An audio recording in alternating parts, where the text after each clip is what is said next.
Bonjour à tous, je me présente Manuel Pils. Donc je travaille avec StackDAO, comme vous voyez, comme consultant DeFi, également comme BizDev avec Stack Capital. Je donne aussi des cours de DeFi à Alira Blockchain et j'anime une des plus grosses émissions crypto françaises avec mes potos Cryptomatrix et Marc Zeller qui travaille chez AV tous les lundis 21h sur Twitch depuis plus de 2 ans maintenant. Donc mon credo, c'est la DeFi. Est-ce qu'on a une petite présentation? Je vous avais donné peut-être à envoyer. Donc voilà, la finance décentralisée qui est, je pense, avec les NFT, les deux plus grosses applications concrètes en ce moment de la technologie blockchain et donc qui laisse entrevoir les possibilités de ce qu'on peut faire avec la technologie blockchain pour le futur. Alors, donc je vais vous faire une présentation assez succincte de qu'est-ce que la DeFi, pas trop compliqué et plutôt dans l'idée de qu'est-ce qu'on cherche à faire et qu'est-ce qui est en train en fait d'être construit dans cet écosystème DeFi.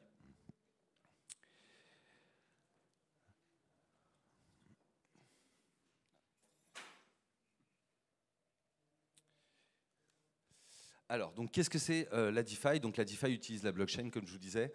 Donc, c'est un ensemble d'applications décentralisées qui vont fournir des services financiers aux utilisateurs, et tout ça en utilisant un network distribué et donc sans autorité centrale. Donc vraiment avec en tête ces idées de décentralisation et toujours avec l'envie d'être permissionless, donc de ne pas avoir à demander à quelqu'un la permission, d'être transparente, on peut voir tout ce qui se passe sur la blockchain, et également trustless, c'est-à-dire qu'on n'a pas besoin de faire confiance à une troisième partie. Et au bout du compte, la DeFi, en fait, essaye de réinventer des outils qui existent déjà dans la finance traditionnelle. On les met à la sauce blockchain, et on essaye donc d'utiliser ces nouveaux outils pour améliorer l'efficience du système financier traditionnel qui, comme nous le savons tous, a certains écueils. Et la DeFi n'en est d'ailleurs pas non plus exempt, étant donné ce qu'on a pu voir ces dernières semaines sur l'écosystème. Donc plusieurs types de services dans la DeFi. Donc sans rentrer dans le détail, on va avoir déjà les Decentralized Exchange. Donc ça, c'est vraiment pour swapper des tokens, échanger, donc faire de l'échange. Donc ça va servir aussi à faire une sorte de trading décentralisé. Vous achetez, vous revendez, etc. Et vous pouvez passer d'un token. Donc là, je parle bien sûr de la DeFi qui va plutôt tourner sur Ethereum et tout ce qui va être EVM compatible. On va avoir du trading décentralisé, donc là j'ai mis DYDX, mais on a d'autres applications comme Zigzag sur différentes chaînes. Donc ça, c'est aussi, ça permet de trader de façon décentralisée. Donc on retrouve des carnets d'ordre, ce qu'on n'a pas dans les Decentralized Exchange, puisque la plupart du temps c'est ce qu'on appelle des AMM, des Automated Market Makers. Mais le trading décentralisé permet de retrouver ce qu'on va trouver sur un Binance ou sur n'importe quel autre exchange, sur un Kraken, etc. Mais ça de façon décentralisée. Donc sans avoir voilà, quelqu'un qui va chapeauter le tout et pouvoir décider si les fonds peuvent être bloqués, etc. On va avoir aussi tout un tas de decentralized stablecoins. Donc là, je vous ai mis le DAI et UST Terra. Alors UST Terra, c'est un peu pour la blague, mais on n'a pas encore un vrai stablecoin décentralisé. Ce qui s'en approchait le plus, c'était le DAI quand il était uniquement collatéralisé par de l'Ether. Aujourd'hui, il est également collatéralisé par beaucoup d'USDC, qui lui est un stablecoin centralisé, mais c'est ce qu'on a de ce qui se rapprochait le plus voilà, d'une monnaie entre guillemets décentralisée. On a eu beaucoup d'essais de stablecoin algorithmiques. Le dernier en date, UST Terra, qui a fail complètement, enfin de façon prévue et qui, selon moi, ne cherchait pas à remplir le but qu'on lui avait donné. Donc là-dessus, sur les stablecoins décentralisés, encore beaucoup de travail. Vous allez avoir aussi toutes les plateformes de lending borrowing, donc de prêt et d'emprunt décentralisés, donc l'ancêtre de la DeFi, MakerDAO, donc qui échoua le stablecoin DAI justement, collatéralisé en règle générale par de l'Ether, de l'USDC, du Bitcoin maintenant, et AAV qui est un des gros acteurs du lending borrowing et qui va permettre en fait de déposer des assets en collatéral et d'emprunter contre ces assets, soit du stablecoin, soit d'autres assets. Ce sont, avec Curve et AV, on va dire les piliers de la DeFi, des protocoles qui ont été pour l'instant jamais hackés, très audités et qui sont résilients dans le temps aujourd'hui. On va avoir aussi des plateformes avec ce qu'on va appeler des dérivés décentralisés. Donc là, j'ai juste mis synthétique, mais il en existe plein d'autres. On a beaucoup de plateformes qui utilisent des dérivés, donc que ce soit pour le trading ou pour d'autres utilités. Decentralized Lottery, donc ça c'est plutôt c'est une bonne approche pour comprendre un peu ce que c'est la DeFi, donc avec Pool Together, qui est une loterie décentralisée et qui va permettre à chacun de déposer de l'argent. Cet argent va travailler, générer des intérêts et on va donner les intérêts au gagnant qui sera tiré au sort. Donc c'est une sorte de loterie assez bien pour les gens addicts au jeu, puisqu'au final vous participez mais vous ne perdez pas votre mise. Et ça chaque semaine. Ils sont en procès en ce moment, donc si vous voulez les soutenir, je vous invite à aller sur leur site pour les soutenir. Mais très intéressant pour rentrer de plein pied et comprendre un peu comment fonctionne la DeFi. On a également ce qu'on va appeler les assurances, la Decentralized Insurance. C'est un domaine qui n'est pas encore assez développé et qu'il faudra développer dans les années à venir, puisque avec ce qui va avec la finance va en fait avoir besoin d'assurance pour justement contre les hacks, contre les DPEG et choses comme ça. Et aujourd'hui, c'est encore assez, on va dire, on est au début et je pense que c'est un domaine qui méritera d'être développé pour justement arriver à un écosystème encore plus résilient. Quelque chose d'hyper important en DeFi, c'est ce qu'on appelle la notion de Lego.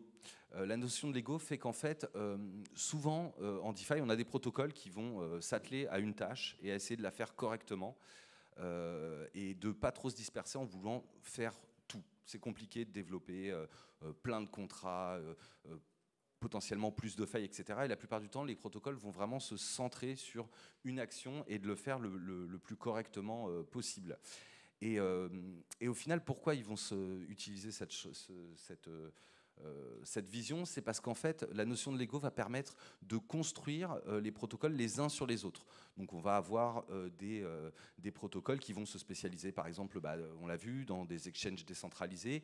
Et puis, ces exchanges décentralisés vont avoir besoin de liquidité. Donc la liquidité, par exemple, on va aller la chercher sur AAV où on a des déposants qui vont déposer leur token. Et puis on va avoir d'autres protocoles. Donc là j'ai mis un petit puzzle StakeDAO où on va avoir des protocoles qui vont construire au-dessus d'autres protocoles et apporter d'autres possibilités et d'autres améliorations. Au bout du compte, ce qu'il faut retenir, c'est que la plupart du temps, on va avoir quelque chose qui va être supérieur en fait, à la somme en fait, de ces protocoles imbriqués les uns dans les autres va être supérieure à chaque protocole pris séparément. Donc je ne rentrerai pas dans les délires de théorie de la connaissance, etc. Mais en tout cas, on a des choses qui font que 1 + 1 est supérieur à 2. Et c'est très intéressant et ça pousse tout l'écosystème vers le haut. Quels sont les buts au final? Quel but la DeFi essaye d'atteindre? Donc l'idée, ça va être déjà bien sûr de pouvoir permettre au plus grand nombre d'accéder à des produits financiers. Aujourd'hui, c'est assez compliqué d'avoir accès à des produits financiers. Il faut ouvrir, appeler son banquier. Donc voilà. Donc l'idée, ça va être d'inclure beaucoup plus de gens. Et nous, en Europe, ou en Occident, avec des banques à chaque coin de rue, c'est encore plus facile, mais imaginez, il y a des régions dans le monde où accéder à des produits financiers est clairement impossible. Donc le fait de pouvoir interagir avec des produits financiers avec votre téléphone, si vous êtes, je sais pas moi, en Afrique ou dans des pays où, entre guillemets, où les infrastructures ne le permettent pas, ça vous permet justement d'avoir accès à ces produits financiers de façon assez simple. On va bien sûr améliorer tout ce qui va être flux financier, puisque on a des interactions qui sont beaucoup plus simples, moins d'intervenants, moins de tiers de confiance. Ça va coûter forcément à ce moment-là moins cher, donc c'est aussi une amélioration pour l'utilisateur. La DeFi essaye d'innover, d'inventer. Alors aujourd'hui, il y a beaucoup de choses qui sont copiées, calquées sur ce qui existe déjà, mais au bout du compte, à terme, on peut imaginer des nouvelles utilités à tous ces produits. Et en même temps, on essaye, alors c'est pas vraiment vrai après les semaines qu'on a vécues et les dramas, mais on essaye de retirer de l'équation l'inefficacité qui peut découler en fait du fait que les hommes sont ce qu'ils sont et que quand ils gèrent certains produits, certaines situations, ils le font avec leurs émotions, leur avidité et souvent et quelquefois un mauvais management des risques et de ce qui est fait pour le client en règle générale. Donc, où est-ce qu'aujourd'hui se dirige la DeFi? Qu'est-ce qu'elle essaye au final de faire? Donc, on essaye donc de créer, d'inventer des nouveaux outils financiers qui vont innover et qui vont améliorer le système financier aujourd'hui qu'on peut qualifier d'imparfait. Bien entendu, on n'est pas non plus des bisounours et on ne va pas dire que ce monde est parfait, et on va retrouver bien sûr les excès de ce qu'on a déjà vu dans la finance traditionnelle. Mais comme je vous le disais, on va essayer quand même en même temps d'inclure une part plus grande de l'humanité dans ce processus, dans ce système financier qui est le nôtre et qui permet, n'en déplaise à chacun, d'améliorer les choses, de développer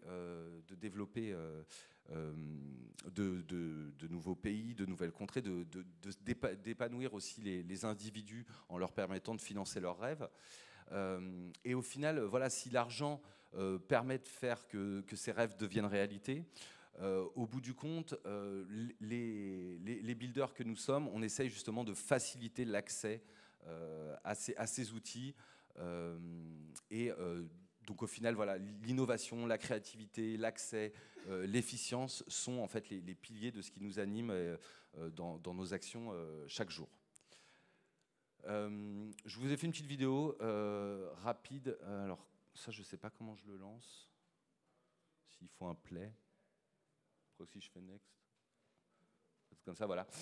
Donc ça, StackDAO, nous, on a un protocole, donc un hub financial. On va proposer différents services de deposit, de stacking. On va aussi permettre de gagner des rewards et aussi proposer de l'éducation à tout le monde. On va avoir par exemple des stratégies qui vont être des volts d'auto-compounding qu'on va trouver sur différentes chaînes EVM compatibles. Donc ça, c'est des stratégies passives. Vous les posez, vous gagnez des rendements. Vous posez vos tokens, vous gagnez des rendements.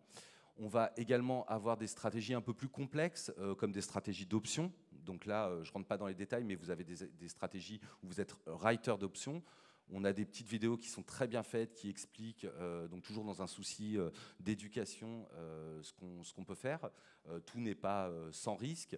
On a également voilà, des stratégies premium et on peut farmer. Notre dernier produit qu'on a sorti, ce sont les Liquid Lockers, donc, qui permettent de construire au-dessus, comme je vous le disais, de protocoles. Donc on va avoir des protocoles comme Curve, comme Angle qu'on a vu tout à l'heure, comme Frax, comme Balancer, et qui vont permettre voilà, de simplifier les interactions des utilisateurs avec certains protocoles.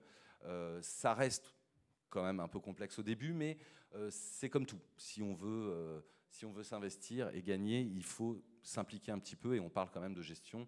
On a beaucoup voilà, de pools et des utilités pour notre token, etc., sans rentrer trop dans les détails. On va avoir donc différents, on va pouvoir aussi voter. Hein, je ne vous parle pas des DAO, mais tout ce qui va être vote est assez intéressant. On peut même voter sur d'autres protocoles via notre interface. Les DAO sont vraiment importantes dans l'écosystème puisqu'on est dans un écosystème décentralisé.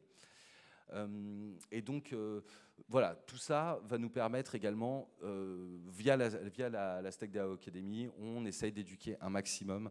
C'est ce que moi je fais, comme je vous disais, que ce soit chez Alira, que ce soit chez Cryptomatrix ou que ce soit avec StackDAO, d'expliquer voilà, quels sont les outils et comment on va pouvoir justement en apprendre plus et au final se développer dans cet écosystème qui, pour l'instant, paraît complexe, demande un petit peu d'implication, mais au final est passionnant et vous permettra effectivement, dans les conditions économiques actuelles, de peut-être mieux tirer votre épingle du jeu que si vous confiez votre argent directement à votre banquier. On aime à dire qu'en DeFi, comme dans Interstellar, 1 heure dans la DeFi, c'est 7 ans sur Terre, tout va très vite. Toujours des nouveaux protocoles, toujours de la veille technologique à faire.